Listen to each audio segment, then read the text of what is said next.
One of America's longest-serving progressive Democrats was a late convert to the Clinton campaign. California Governor Jerry Brown addressed the convention last night for the first time in 24 years. Brown endorsed Clinton, even though his political causes appear more like those of Bernie Sanders. Back in 1992, Brown battled with Bill Clinton when they both ran for president. He is funneling money to his wife's law firm for state business. That's number one. Let me tell you something, Jerry. I don't care what you say about me, but you ought to be ashamed of yourself for jumping on my wife. You're not worth being on the same platform I'll tell as my you something. wife. Here in Philadelphia last night, Jerry Brown praised Hillary Clinton and her work on one of his pet issues, climate change. What America needs today are not deniers, but leaders. Not division, but common purpose. Not bombast, but bold action. That's why we need Hillary.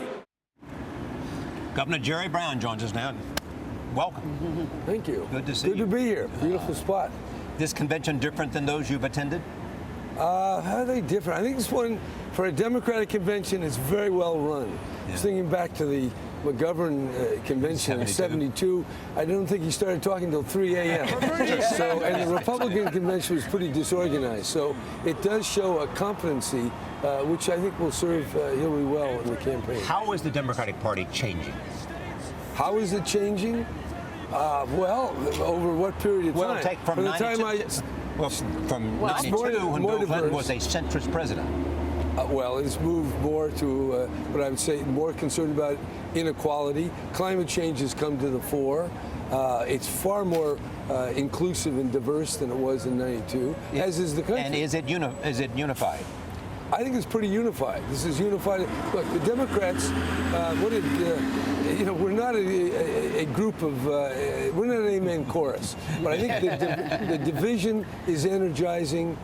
People are going to come behind Hillary because on the big issues, particularly like climate change, inequality, working people, minimum wage, she is very much at the heart of what Democrats and I think a lot of independents believe. And they're certainly unifying against Donald Trump. Many speakers were on the podium last night, including yourself, explaining why Donald Trump would be a dangerous president. You called him a fraud.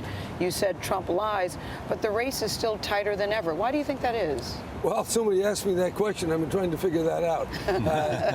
Hillary's taken a lot of criticism. One of the ways campaigns are different, the relentless news coverage and the attack.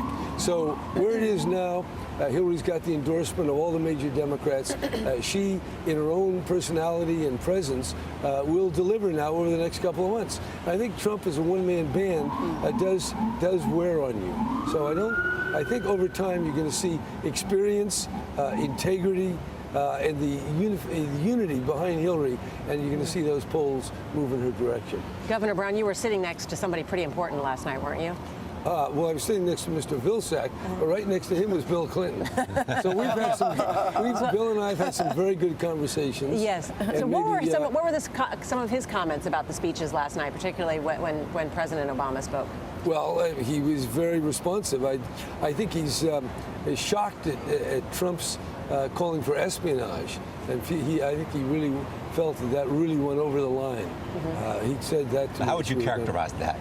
He says it was a joke, that it was a joke, sarcastic. Yeah. But how, if in fact it wasn't Trump that? says it was sarcastic. Well, whether it's sarcastic or no, I mean, he was making a declarative sentence. But I think it's the loose cannon quality that over time is going to reinforce an impression, which I think is accurate. Asking another country to commit espionage.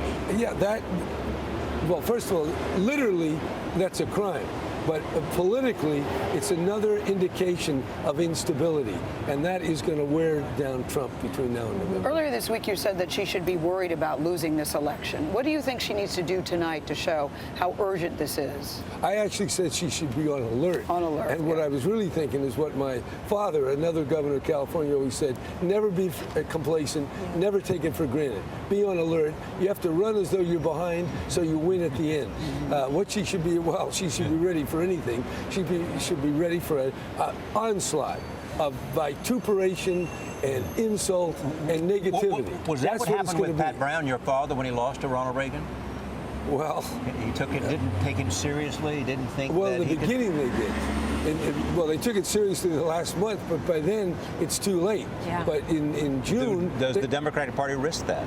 Well, anybody who underestimates your opponent has no experience in politics.